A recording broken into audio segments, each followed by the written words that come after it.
Alright, try to do a little quick update of what's going on with this 79 for those who even care. But anyway, most people probably don't, but that's alright. So I got the torque box plates done. So you got both sides. These are a pain. The lowers down here, these are the lowers. They're a lot easier than the uppers. And you got to be careful, because what happens is you'll start smashing this in, and then you'll wonder why you keep on having to come back and tighten the other one up. Stuff like that. You can really overdo it, as you see I did, and started smashing things. So yeah, that's the deal. I ended up putting a longer bolt here. I must have done something a little bit funny, but anyway, they're in. Show you from the bottom real quick.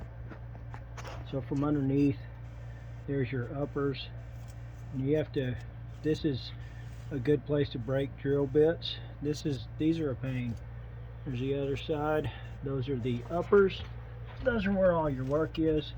Then let's see here, up inside this hole right here is where it goes, gives it some more beef to this side. I'm thinking at this side, and it makes sense, this side is like part of the frame rail thing with whatever this junk is. It's got the full length subframes on it that need more welding. That's about the first thing I did with this car, is put the full length subframes in. I need to add something to that cross member. It's pretty goofy. I got it all finagled over there, so I got to weld some more tabs and stuff in for that. But I mean, it's okay for now, but probably wouldn't be wise to take it to the drag strip like that. Okay, it's a nice heavy duty DOM custom drive shaft there. Alright, let's see, let me show you what's going on with the rear end stuff. Alright, so you can see we're not going to run this. Looks pretty old. We're not going to run that stock lower. We are going to run the stock uppers. We've got some good propane bushings. So here's what I've been working on this morning. I converted, this was a rear end my cousin gave me with a really good locking 31 spawn unit in it, the differential unit. I'm not sure the brand, but it looks beefy and it seemed good. Big old long studded bolts for the lug nuts.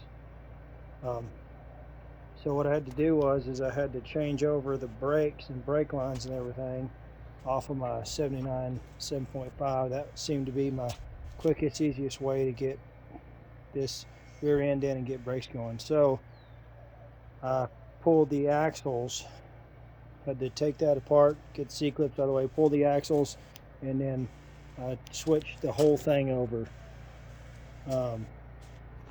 That's 79, this is an 8.8, and this thing right here, this whatever that thing is, the deal that pushes out, that's different. I was going to just swap stuff over and realized it wasn't going to work, so I had to take these back housing pieces, everything. That's why I had to take the axles off, do it all that way. I just got some Prothane bushings installed here. I'm going to run the stock uppers. They're all painted up, looking nice. Clean them up, paint them, and put the other side in. So that's what I got on there. Let's see what else I got. Okay, so what else we got going on is some used Lakewood 50/50 shocks and some drag springs with a busted airbag, unfortunately, so that's kind of pointless. I guess I'm going to work that out. Probably won't replace it right now. Maybe I should, but I'm not going to. Then I've got these, bought these used. I bought that used, obviously, and bought this used. Try to save a little money when possible. I figure stuff like this, I mean, you know, it's better than probably buying a motor or something. You can see, I mean, Just seems to make sense to me if I used, because I got this set right here, both these lowered with the bolts and everything for $80. So the only thing is I have no provision for sway bar, but it's not that big of a deal, probably because the well, I'd rather have a sway bar, but I may just try to run it like this for now. I'm gonna have to order the hardware for the front here. I don't know what he had going on. He got that coming. But I don't have that 79 did not have a rear sway bar. Thought that's crazy, but did not have one. Had a front one, but no rear sway bar. No provisions on the lower control arms, and this doesn't either. So I guess I might need to go to some type of anti-roll bar, or else I'd have to weld on plates and then source a sway bar. So I don't know what I'm going to do. I'm going to probably try this for now, and it's probably not optimal, but that's what we're going to do. So there's my little bit of a drag setup I got for the rear suspension. I've already got the front strange 10-way struts up front, and then I want to try those 50/50 Lakewoods. We're going to see what happens. Anyhow, it'll be nice because that rear end over there has really tall gears, and I have the TKO 600 with the, you know, taller first than what I'm used to, like a T5. So you would take off in first, and it took forever. I mean, it was just, it was crazy long gear. But this has a brand new Ford Racing 355 gears. I got all the everything set up properly on the gear install. I got a professional shop to help me out with that. Decided I wasn't going to do it, but yeah, it's basically brand new. You know, it's a rebuilt rear end with better, stronger stuff. So that's what we got. Let's see what happens. So I converted over 7.5, 79, 7.5 stuff, and there you have it. So, all right.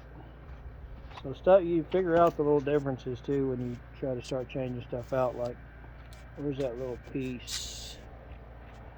I think it's that little piece right there. This is from the 8.8, and it's actually smaller, more compact. This bore size is smaller, different.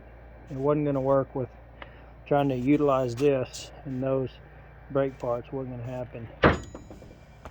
Alright, it's a long video, probably one of my longer ones, and we're trying to get this thing to track next Friday.